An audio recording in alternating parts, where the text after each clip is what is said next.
Today I want to talk about how I lost $100,000. Now I know that sounds ridiculous and I'm smiling. You might be wondering why. I didn't do it on purpose. I didn't try to lose that much money. I mean, who wakes up and thinks to themselves, man, I sure hope to waste $100,000 on something stupid today. And yet, it's exactly what I did. It was a slow burn. Here's what happened. Hey, what's up? I'm Derek Halpern. You're watching Planet Derek, the place entrepreneurs come to learn how to get ahead in business and in life. And I am excited to share this video with you today because even though I lost a bunch of money, my mistake could be an important lesson for you. And it doesn't matter if you've got $100,000 on the line or if you've got $500 on the line. The principle is exactly the same. Now, if you're new here, if you haven't yet, make sure you subscribe to my channel. Hit that subscribe button right now. You'll see a little notifications bell. Don't have to click that yet. After you watch this video, you're gonna wanna click it. So let's jump right in.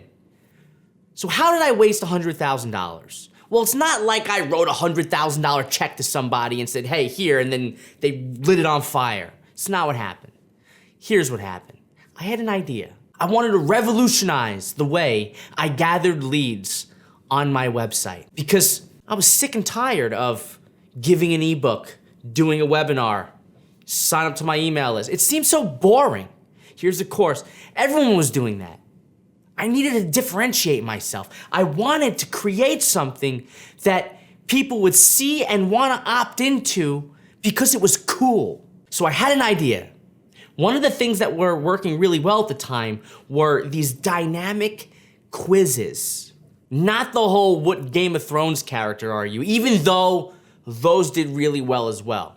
What I wanted to do was something a little bit more professional, more business-like. Something that would fire up a would-be entrepreneur and turn them into an entrepreneur overnight. I had the idea to create the Entrepreneur Assessment Test. It was a multi-question survey where after people would fill it out, I would output dynamic results. And we went deep. If someone told me they were a 25-year-old person who wanted to start coaching, if they went through this assessment, our assessment would suggest they should be a coach, of course, but then it would output a case study of someone who was also in their 20s who became a coach and succeeded.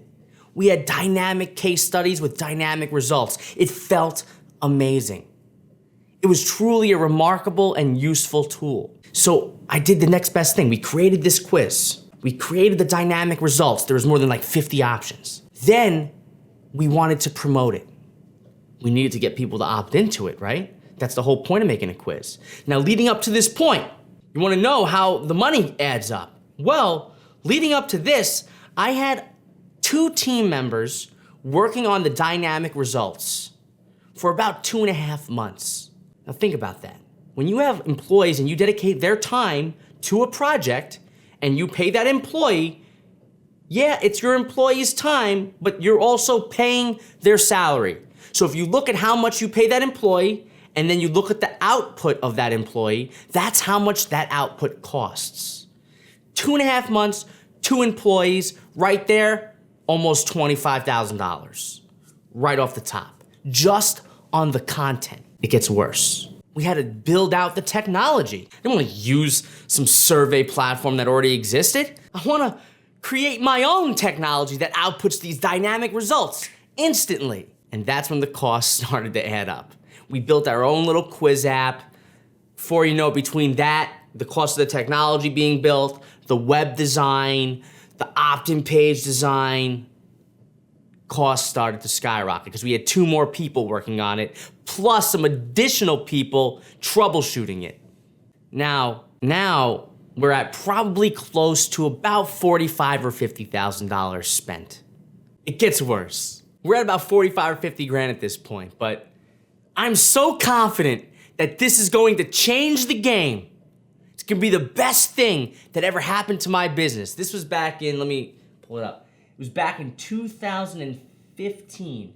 I'm so confident I spend $33,049.96 on advertising to promote this quiz. That $33,000 during that time period when it launched led to 26,743 new email opt-ins from the advertising alone.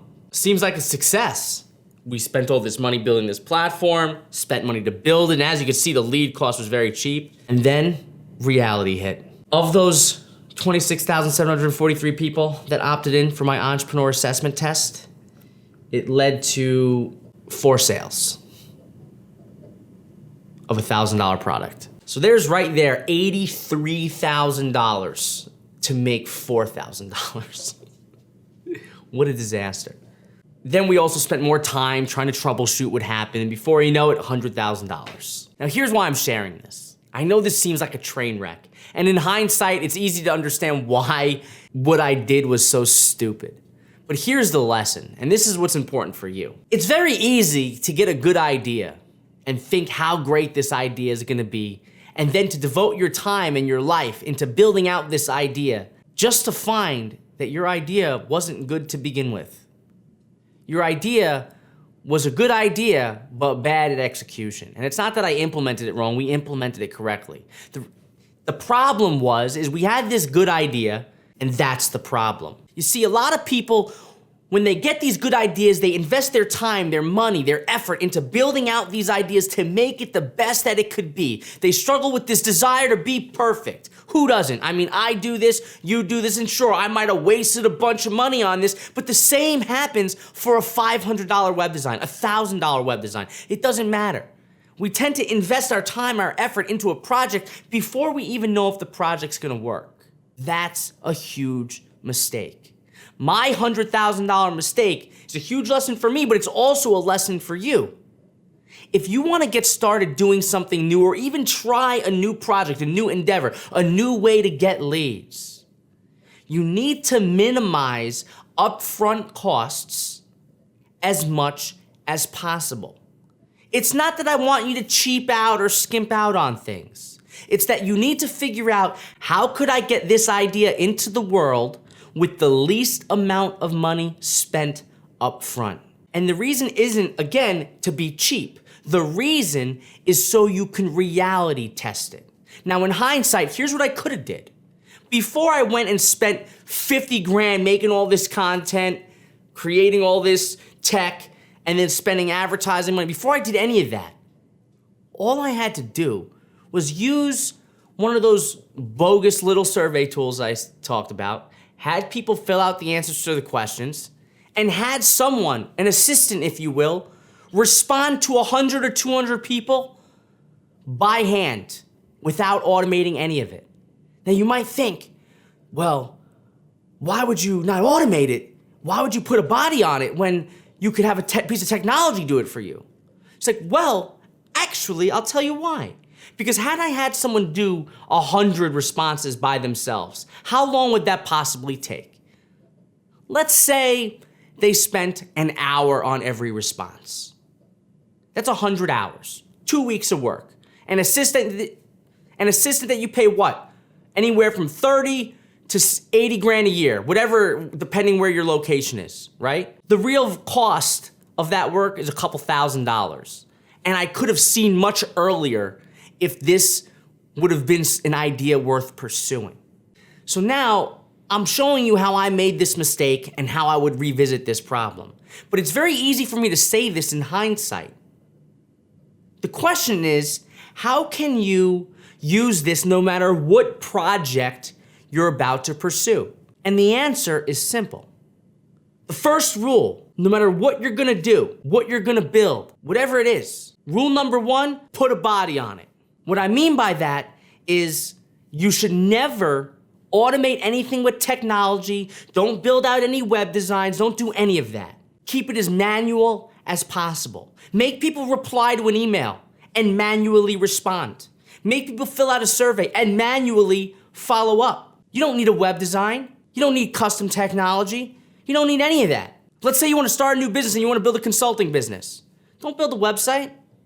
Go get a client. Go get that client and do the work for free, just to get a feel for it. Problem is, people don't think like this. People think that they want everything to be perfect. They think to themselves, like, I want to build out this really great thing, and they spend all this money to get there.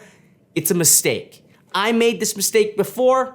And I'm probably gonna make it again, but until then, I want you to know that when you're looking to build something new, the main lesson is you need to go reality test that idea in the real world to make sure people actually want it, like it, and actually get the value that you're hoping to get before you spend all this money to build it. Then, how do you do it? You just put a body on it. And that's it for this video. Now, I want you to leave a comment below this video and tell me about a time when you wasted money on something that you shouldn't have wasted that money on.